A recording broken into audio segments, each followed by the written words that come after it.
Zeynep,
bugün çok güzel bir çorba yapacağım.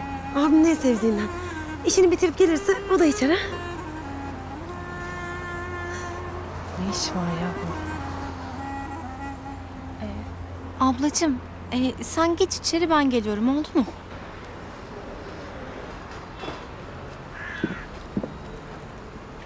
Ne var, niye geldin?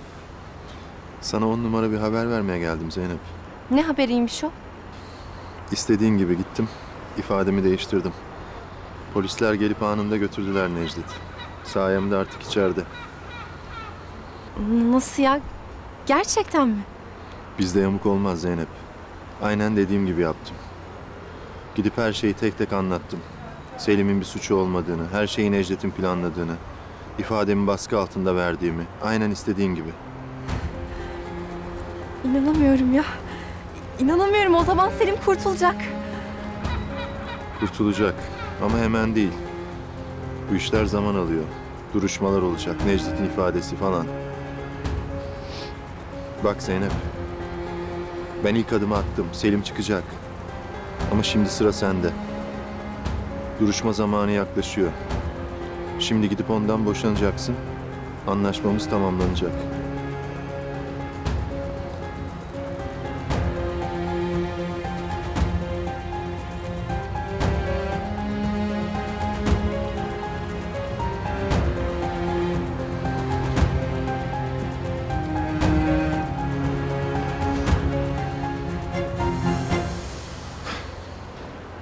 Her şey çok güzel olacak be Zeynep. Çok güzel olacak.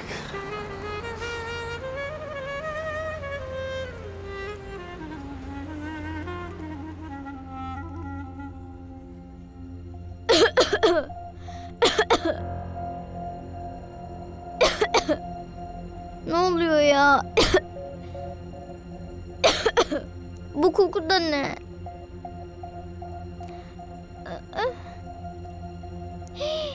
Sobadan duman çıkıyor.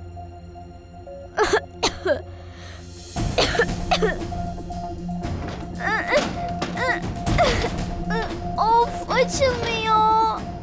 Açıl hadi, açıl. Açıl.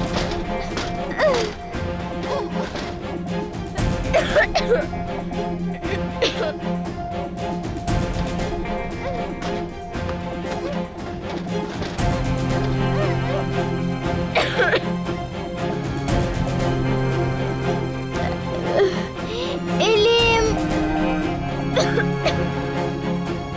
Yardım edin. Açıl hadi, açıl.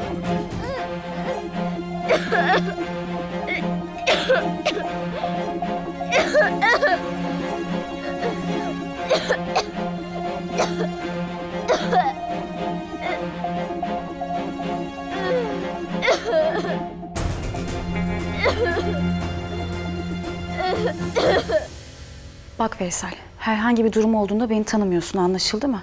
Paraysa para. Ben sana istediğin kadar veririm. Ne diyorsun kızım sen ya?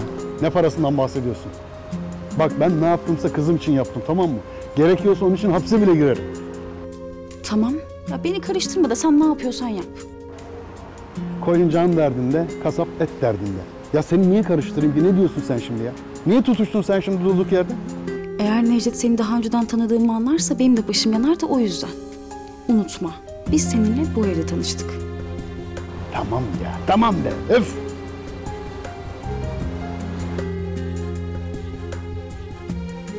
Bak sen Gonca'ya. Nelerin hesabını yapıyor. İşte şimdi elime düştün Gonca.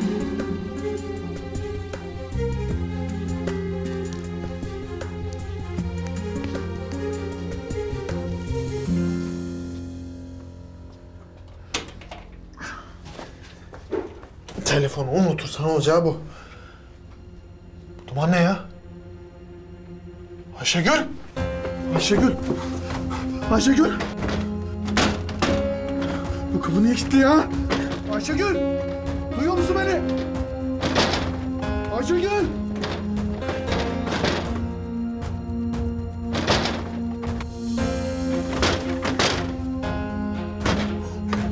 Allah'ım yardım et. Ayşegül!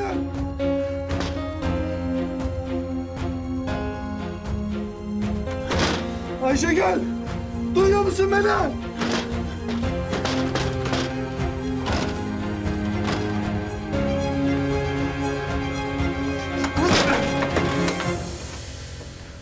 Ayşegül! Ayşegül! Kızım!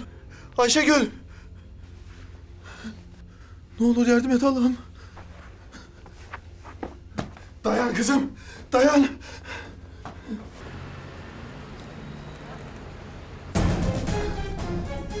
Allah'ım yardım et. Yardım edin! Yardım edin! Ne oldu? Sobadan zehirlendi. Tamam sakin olun. Duman içerisinde kaldı odada ya. Tamam siz burada bekleyin. Ama...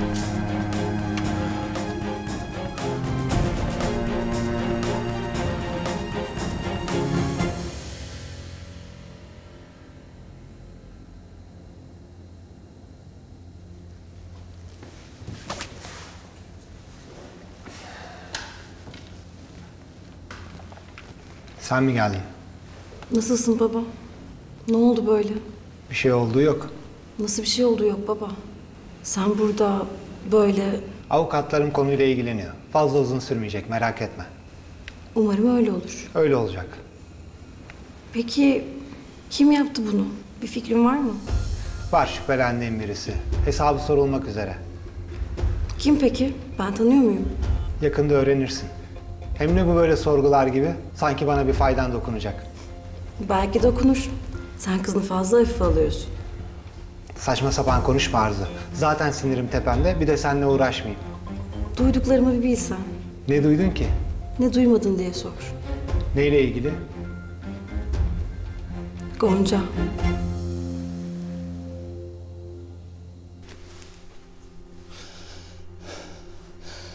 Geri dönüşümsüz oksijen maskesini hazırla. Yüksek konsantrasyonda oksijen sağlamamız lazım.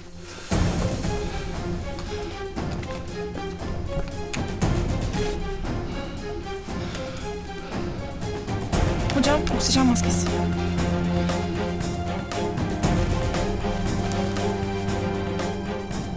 Serum bağla çabuk, çabuk. Nabzı çok yavaş. Acilen kalp ve akciğer filmleri görmek istiyorum. Tamam hocam.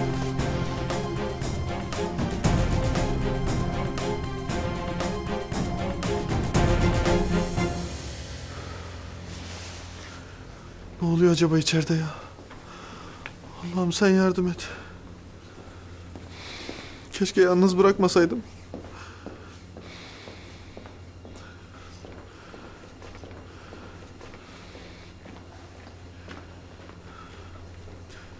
Ya bir şey olursa kızıma? Ben ne yaparım onsuz? Allah'ım sen koru onu. Sen koru ya Rabbim. Nurten'e mi haber versem acaba?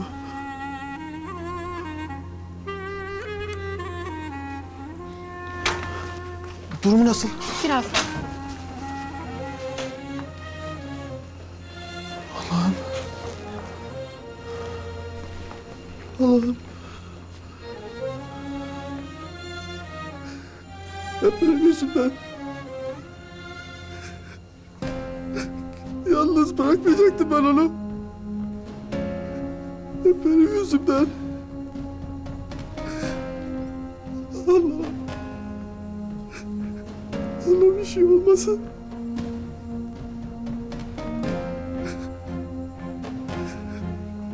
Onsuz ne yaparım ben?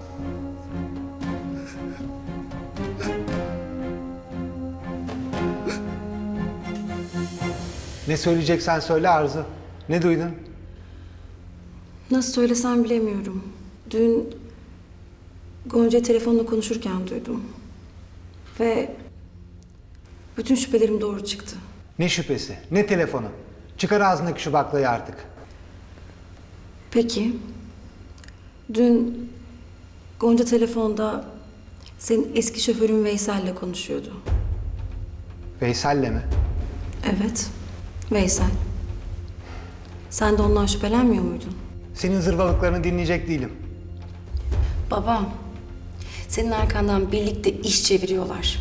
Bu ses kaydı olayında Veysel'in parmağı var değil mi? Saçma sapan konuşma. Veysel'i kim işe alırdı baba? Ha? Kim senden rica etti? O adamı eve kim soktu baba? Gonca. Neden peki? Hiç düşündün mü? Sürekli senin yanında olsun diye. O adamı maşa gibi kullansın diye. Baba, o kızın tek derdi para.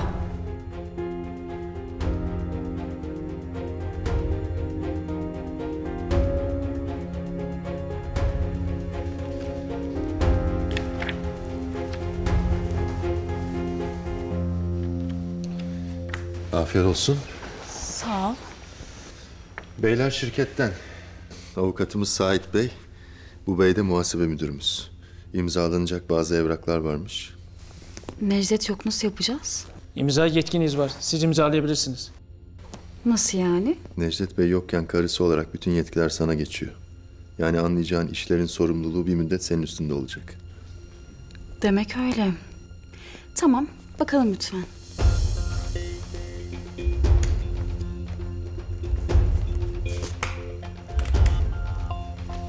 Tabii, buyurun.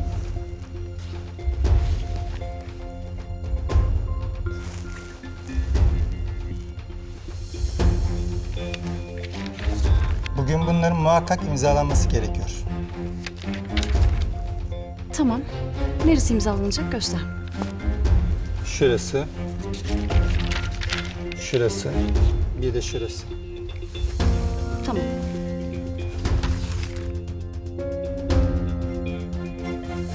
Seni sevdiği falan yok o kızın. Baban olur anla bunu artık. Senin arkandan kuyunu kazmak istedi ve başardı. Bu kadar. Şimdi her şey tek başına. Yeter, kes artık. Baba, ben senin iyiliğin için... Yeter, kes dedim. Komplo teorilerini kendine sakla. Baba niye bana inanmıyorsun? Arzu! Ya baba, bu kız senin gözlerini nasıl kör etti böyle? Niye gerçekleri kabullenmek istemiyorsun? Seni ilgilendirmeyen işlere burnunu sokma. Hele karımla benim arama girmeye hiç çalışma. Hiç. Peki. Peki tamam baba. Gerçeği kabullenme. Ama seni bu duruma kimin düşürdüğünü öğrendiğin zaman benden çok özür dileyeceksin. Ne varmış halimde? 2 gün sonra çıkacağım buradan. Bir işe yaramıyorsun bari sus. Kafamı ütüleme artık.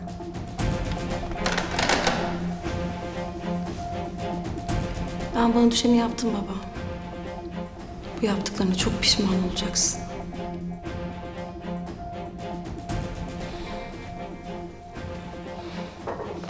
Kızım nasıl? Yavrum nasıl? Dumanlar içerisinde buldum onu. Hep benim yüzümden. Yakmasaydım keşke o sobayı. Lütfen metanetli olun. İyileşecek mi kızım? Durum hala ciddiyetini koruyor. Nabzı hala normalin altında. Allah'ım sen onu koru ya Rabbi, sen koru. Çok uzun süre karbondioksite maruz kaldığı için beyin hücreleri zarar görmüş. Hiperbarik oksijen tedavisi uygulamaya çalışıyoruz. Allah rızası için kurtarın onu doktor bey ne olur. Elimizden geleni yapıyoruz. Oksijensiz kalan dokuları onarmaya gayret gösteriyoruz. Tekrar geçmiş olsun. Sağ ol. Küçücük oda. Kurtar onu ya Rabbi. Benim yüzümden. Dayan Ayşegül, dayan.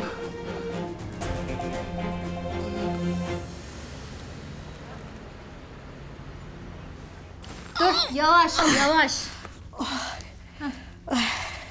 Ay ay ay ay. Ay ay ay ay. Dur yavaş. Hah. Dur Nurten, dur. Bir soğuklanayım. Aylardır böyle yat yat yat. Bütün vücudum taş kesildi vallahi. Allah Allah kolay değil herhalde. Kırık çabuk geçer mi? Buna da Allah'a şükür. Öyle böyle ayaklandık işte. Yani iyileşmesi zaman alır tabii. Bir de yaş olunca zor. Aa, ne varmış yaşımda? 20'likleri cebimden çıkarırım ben Nurten Hanım. Tabii daha çok gençsin ya. Ne öyle yarım ağızla? İhtiyar mı demek istiyorsun bana şimdi sen? Ya ne yarım ağzı Melahat Hanım ya? Ne desem yanlış anlıyorsun ya. De, şimdi her şeye şükür de ben şimdi bu ilk adımı nasıl atacağım? Oh, ay ay ay ay ay. Ay. Dur zorlama istersen. Yarın tekrar deneriz. Ha? Yok yok olmaz. Doktor ne dedi? Değnek de 2 adımda olsa yürü dedi. Böyle yat yat ne oluyormuş biliyor musun? Başka hastalıklar da törtlüyormuş böyle. Onun için ben odama geçeyim odama. Ya odanda ne yapacaksın ya? Aylardır şu duvarlara bakmaktan öküz oturdu böğrüme biliyor musun? Hadi sen beni odama götür. Ya Melahat Hanım bak burada televizyon falan var. Sıkılmazsın hem. Nasıl olsa sen gideceksin. Bir şeye ihtiyacım olursa da Feride'yi çağırırım. İyi peki o zaman. Ne yapacağım ben şimdi? Odasına sakladığım paraları hemen almam lazım. Ben şu odayı havalandırayım o zaman biraz. Sen şurada otur bekle. Sen gitmeyecek misin şimdi? Tamam çıkarım ben.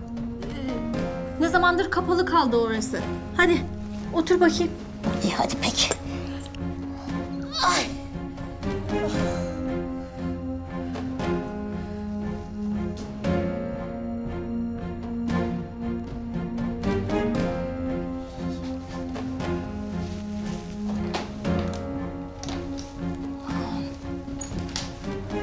Ne olur ne olmaz. Karıştır şimdi orayı burayı. Bunlardan da olmayayım.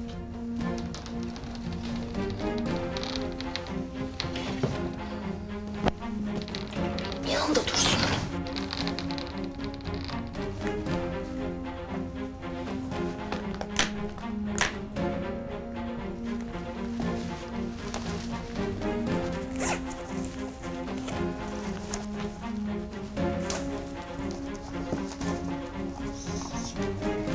Gelin bakalım şöyle.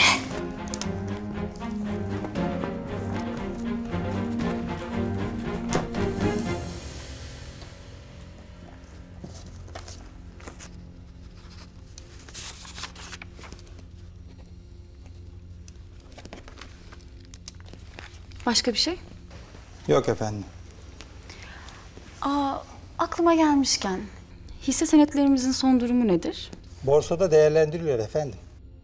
Önümüzdeki genel kurul toplantısında mali değerlendirme raporu incelendikten sonra alınacak nihai karara göre yatırımlar yön değiştirebilir tabii. Anlıyorum. Ben de toplantıda bulunacağım. Daha önceden hatırlatma yaparsanız sevinirim. Tabii efendim. Merak etmeyin. Bizzat bilgilendireceğim sizi. Eğer başka bir arzunuz yoksa biz çıkalım. Tabii. İyi çalışmalar size.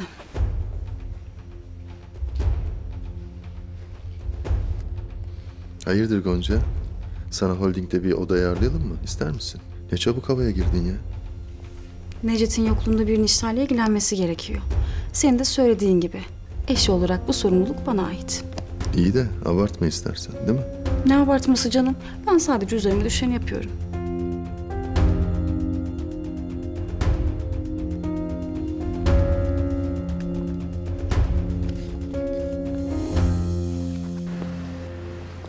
İnanamıyorum. O kadın babamın aklını nasıl çelmiş ben inanamıyorum ya.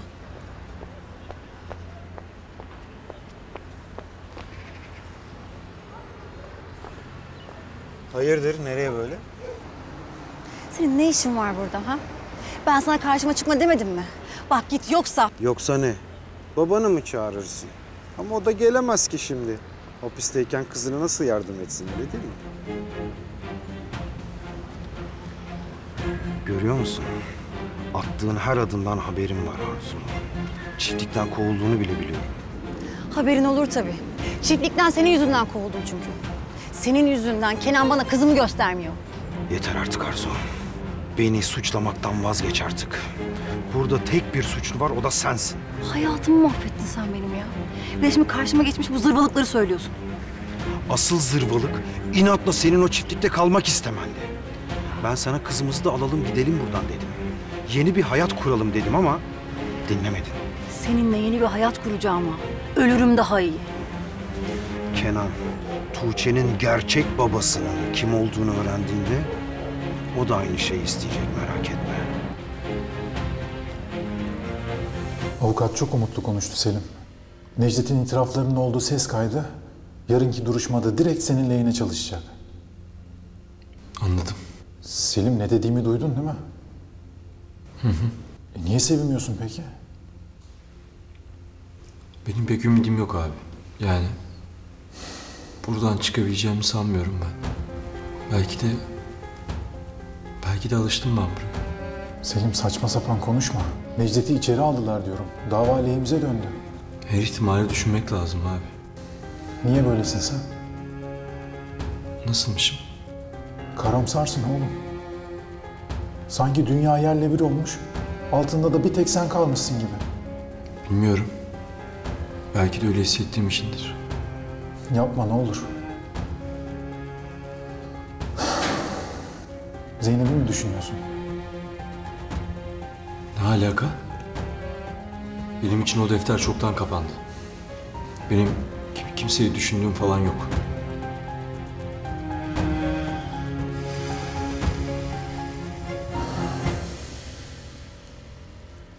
Bana bak, sen iyice haddini aşmaya başladın. Bir daha sakın beni böyle tehdit etme. Ben seni tehdit etmiyorum. Gerçekleri söylüyorum. Tuğçe'nin gerçek babası kim? Benim. Kenan'ın artık bunları öğrenmesinin vakti geldi. Ya sen beni anlamıyor musun ya? Kenan bana kızımı göstermiyor diyorum. Sen hala kalkmış Kenan öğrenmeli diyorsun. Aptal mısın? Tamam işte. Çıkalım karşısına, alalım kızımızı. O bizim kızımız Arzu, ikimizin. Çıldırdın mı sen ya? Herkes seni kuzenin biliyor. Tuğçe bile öyle biliyor. Hiç düşündün mü bunu? Bunu başta düşünecektin Arzu. O çiftliğe beni kuzenim olarak sokan sendin. Unuttun mu? O zaman öyle olması gerekiyordu. Şimdi de böyle olması gerekiyor. Şimdi çiftliğe kuzenin olarak değil, Tuğçe'nin babası olarak gidiyorum ve kızımı alıyorum. Serdar bak. Sen istersen benimle birlikte gelir. Kızın yine eskisi gibi her gün görürsün. İstersen gelmez, kızından her zaman uzak kalırsın. Seçim senin. Allah kahretsin ya.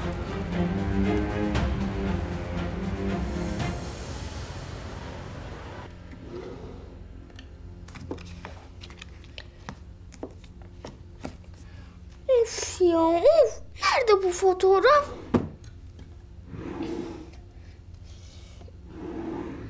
Ya burada duruyordu işte. Nereye gitti ya? Of.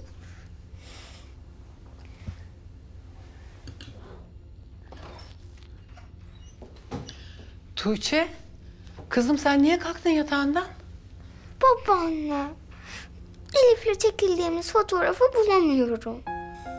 Buralardadır yavrum, nerede olacak? Yok işte. Şurada duruyordu. Ama şimdi yok. Dur kızım, ne yapıyorsun? Eğilip kalkmak yasak sana. Ya babaanne, nerede peki bu fotoğraf? Nerede? Ben Elif'i özlediğim zaman o fotoğrafa bakıyordum. Üzülme yavrum. Buralardadır. Hadi gel, yatağına gir. Üzme beni. Otur şöyle, üzme beni. Zaten yatmaktan başka hiçbir şey yapmıyorum. Çok sıkıldım artık ben. ne okula gidebiliyorum ne de annemi görebiliyorum. Tuğçe, yavrum ne oldu sana böyle? Çok sıkıldım babaanne, çok. Elif olsaydı. Canım yavrum benim. Canım.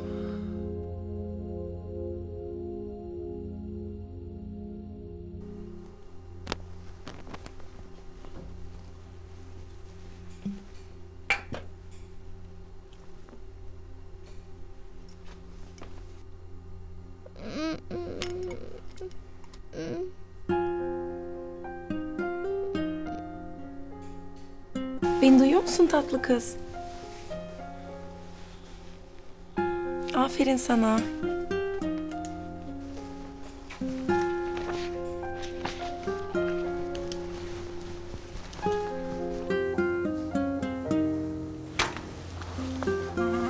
Kızımız gözlerini açtı. Oh çok şükür Allah'ıma. İyileşti yani.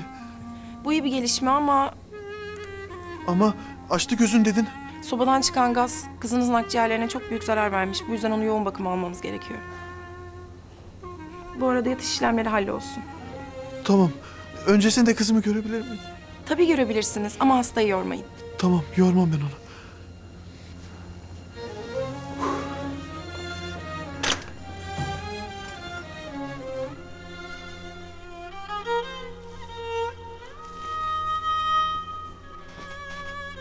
Ayşegül yavrum. Muhsin amca. Seni öyle görünce o kadar çok korktum ki. Hep kendimi suçladım.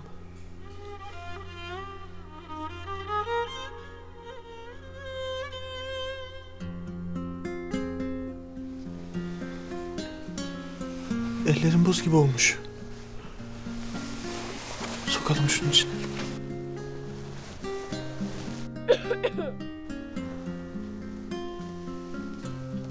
Korkma sakın, tamam mı? Hepsi geçecek. Geçecek hepsi. Hem benim Ayşegül'üm hastalık falan tanımaz ki. Hemen kalkar ayağa. Yine seninle oyunlar oynayacağız. Hatta satamadığımız sandviçleri satacağız. Sen sandviç, sandviç diye bağıracaksın. Heh, böyle gülümse işte.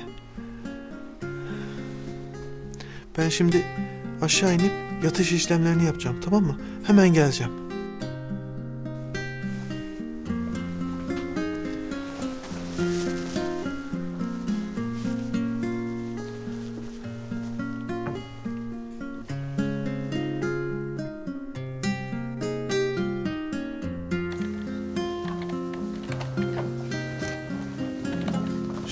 Kolay gelsin. Buyurun.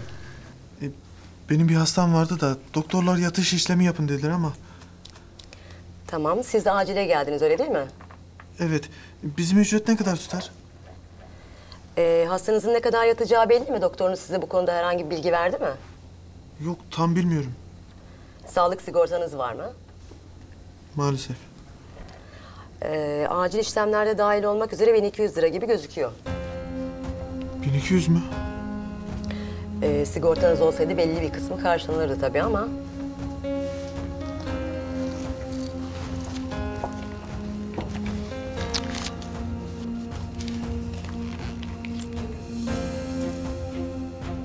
Hay Allah ya.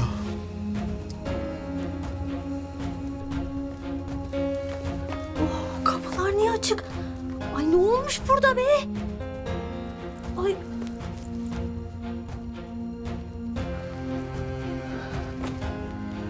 Oh. Muhsin! Neredesin sen? Ayşegül nerede? Ne olmuş bu evde ya? Ayşegül sobadan zehirlenmiş. Ne?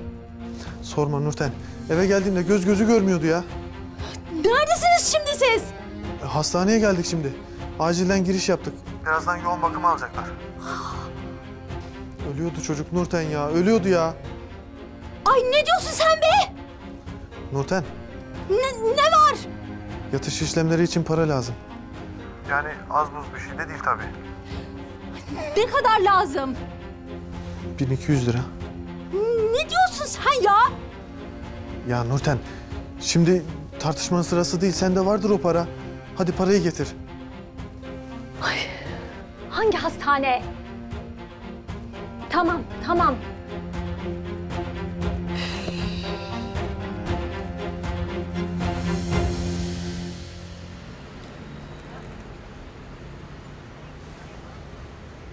Necdet Bey nasılsınız? Bırak şimdi hal hatır sormayı Erkut. Veysel'i buldun mu onu söyle. Henüz bulamadık. Her yere baktık Necdet Bey. Arıyoruz. Erkut, o adamı yerin dibine de girse, dünyanın öbür ucuna da gitse bulacaksınız. Hangi deliğe girdiyse bulup çıkaracaksınız oradan. Anladın mı? Tabii efendim. Hiç merak etmeyin. Siz dert etmeyin bunları. Evde durumlar nasıl peki? Gonca iyi mi? İyi. Hiçbir sorun yok. Gonca Hanım da iyi. Şirkette bir yaramazlık yok değil mi? Yok. Gonca Hanım'a imza yetkisi vermekte çok iyi etmişsiniz. Avukatlar geldi geçen gün. Geçen ayki belgeleri imzalattılar. Tamam Erkut. Sen yokluğumda ona destek ol. Tabii. Elimden geleni yaparım. Bensiz bir süre daha idare edin. Zaten çok uzun kalmam burada. Tabii merak etmeyin. Her şey kontrol altında Necdet Bey. Bir hastanelere düşmediğimiz kalmıştı, o da oldu. Nerede bu Muhsin Bey?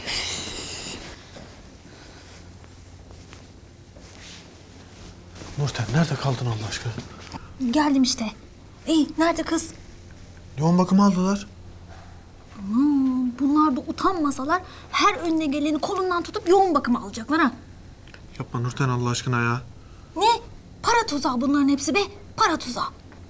Çocuğu bulduğumda ne haldeydi biliyor musun sen? Dumanların içinde baygın yatmış oraya. Öldü sandım ya. Hem sen hangi akla hizmet kapıyı kilitleyip çıkıp gidiyorsun? Aa, şimdi ben mi suçlu oldum? Ben ne yaptıysam onun iyiliği için yaptım be. Sen dua et de çocuğa bir şey olmasın. Bir şey demiyorum ben sana ya. Aman iyi be. De bakayım şimdi sen bana. Yoğun bakımda mı bu kız? Nerede? Ha. İyi hadi gidelim. Nasılmış durumu? Kritik Nurten, kritik. Ya senin yüzünden çocuk ölüm kalım mücadelesi veriyor be. İyi. Yeter be. Aa, Ya sen o kapıyı nasıl kilitler de gidersin ya? Ben hala aklım almıyor.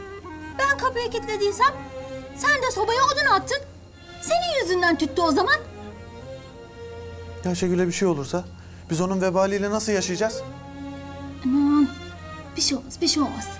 Hasta olup da hastaneye yatan tek çocuk o mu be? Ha, doktor geliyor. Kızımın durumu nasıl? Karbonmonoksit zehirlenmesinden dolayı akciğerlerde büyük tahribat oluşmuş. Solunum cihazına bağlı. Oksijen takviyesiyle zehrin tamamını ciğerlerden çıkarmaya uğraşıyoruz. Allah'ım. Fazla oksijensiz kaldığı için beyinde hasar olup olmadığını ancak MR sonuçları çıktıktan sonra anlayacağız.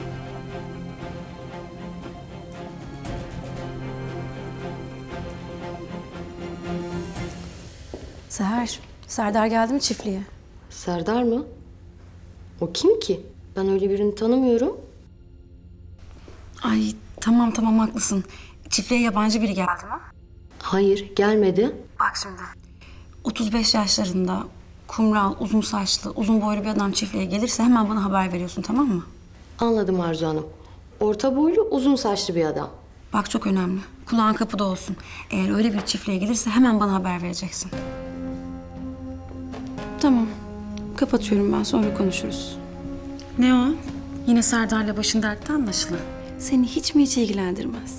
Zaten işlerim var canım. İnan sana ayıracak hiç vaktim bile yok. Hadi çıktım ben.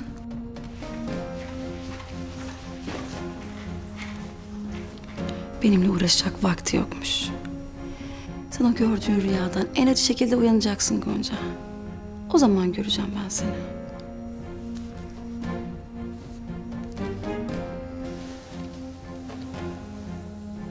Hadi Nurten. Yani ettin bir halt, bari parayı ver hemen.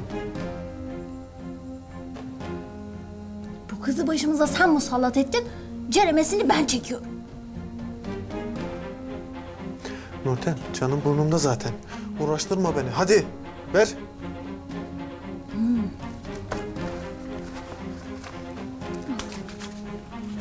Ayranımız yok içmeye. Maşallah. Özel hastanelerde yatırıyoruz kızı. Ben gideyim şu yatış işlemlerini halledeyim de Sen bekle, belki bir haber çıkar.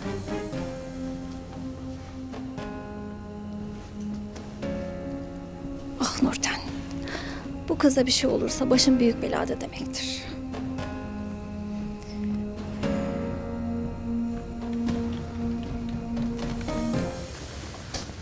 Merhaba, ben parayı getirdim de. Aa, öyle mi? Tamam. Hastanın kimliğini alabilir miyim? Evden alelacele çıkınca kimliği unuttuk biz. Tamam, ben sizin kimliğinizi alayım o zaman. Olur. Buyurun.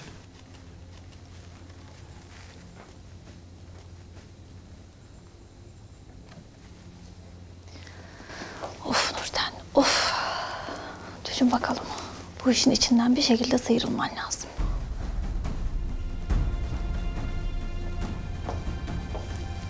Tahlil sonuçları çıktı. Öyle mi? Kızınızın durumunu daha iyi tahlil edebilmem için detaylı bilgi almam gerekiyor. Aa, tabii buyurun. Kızınız karbonmonoksit gazına ne kadar maruz kaldı? Ben... Bakın, bu süreyi bilmemiz tedavinin seyri açısından çok önemli. Yani ben o sırada evde yoktum doktor bey. Yani zaten kocam bulmuş, almış getirmiş hemen buraya. Peki eşinizle konuşmadınız mı? Kızınızın bu duruma nasıl geldiğini sormadınız mı? Sormayın doktor bey. Ay, ben haberi aldığımdan beri ne yaptığımı biliyor muyum ki? Ya tabii Muhsin gelsin hemen ben de soracağım kendisine ama... Ah yavrum, ah nasıl bu hale gelmiş ki? Verebileceğiniz başka bir bilgi var mı? Ah diyorum ya, ben o sırada işteydim. Ah doktor bey, ben evde olsaydım hiç bunlara sebebiyet verir miydim? Ah yavrum. Anlıyorum. Ben kocanızla tekrar görüşeceğim. Tekrar geçmiş olsun.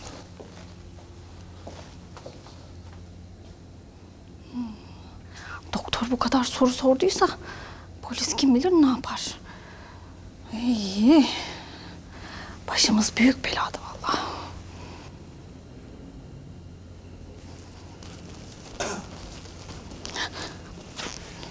Hay Allah.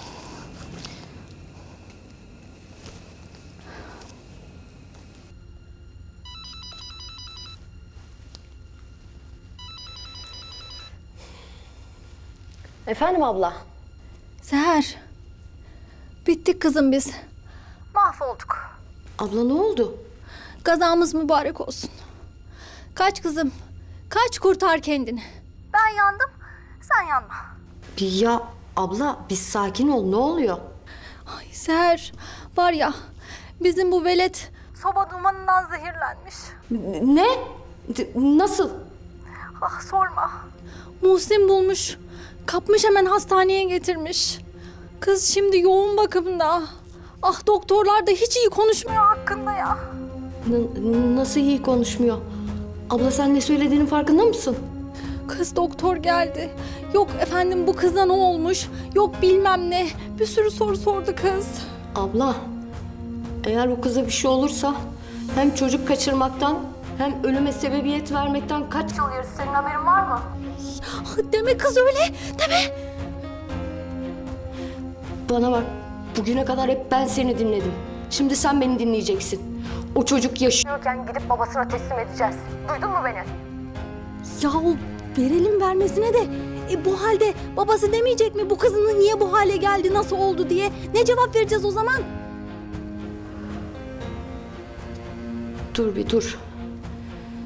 Benim aklımda var bir şey.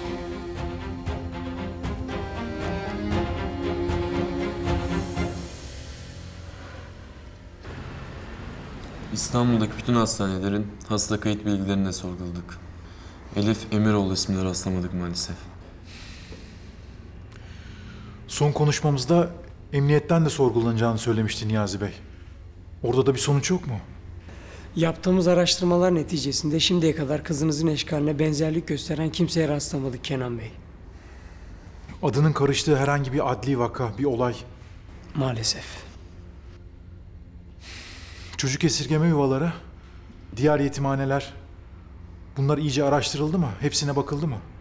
Hepsi tek tek araştırıldı Kenan Bey, emin olun. Ancak maalesef kızınızla ilgili hiçbir kayıt yok.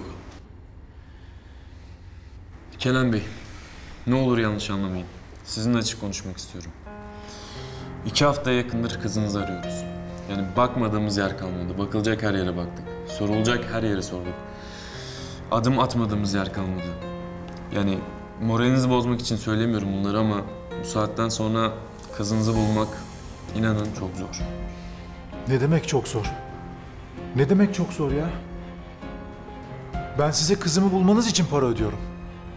Bu söyledikleriniz beni hiçbir şekilde tatmin etmiyor. Kenan Bey, Elif'in hala hayatta olduğuna emin misiniz? Emin olduğum tek şey kızımın ortada olmadığı. Kızım eğer ortada yoksa hala yaşıyor demektir. Öyle değil mi? Öyle de. Bakın artık daha fazla bir şey dinlemek istemiyorum sizden.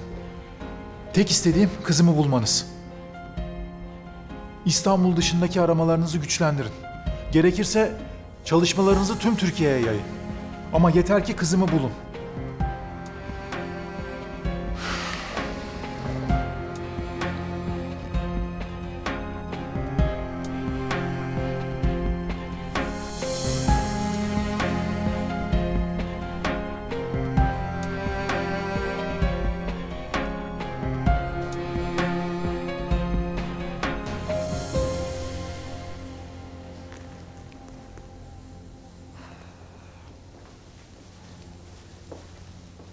Ne yaptın? Hallettin mi? Hallettim. Bir sorun çıkmadı değil mi?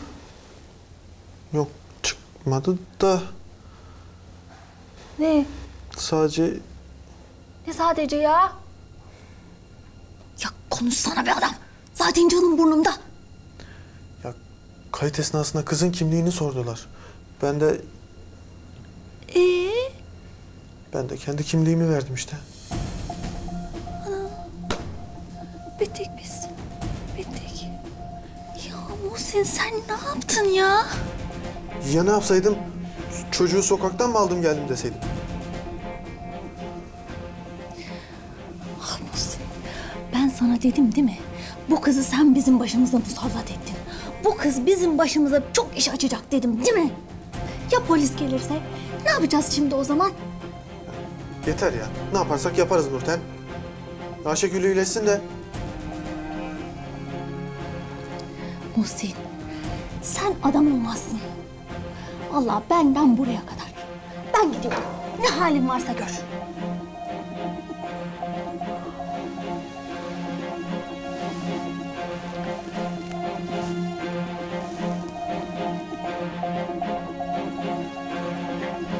Ah zaman vurur geçer yüzüme, acısı kalır gözlerimde. Gurur yakar, içim kor olsa da dilim susar sözlerimle.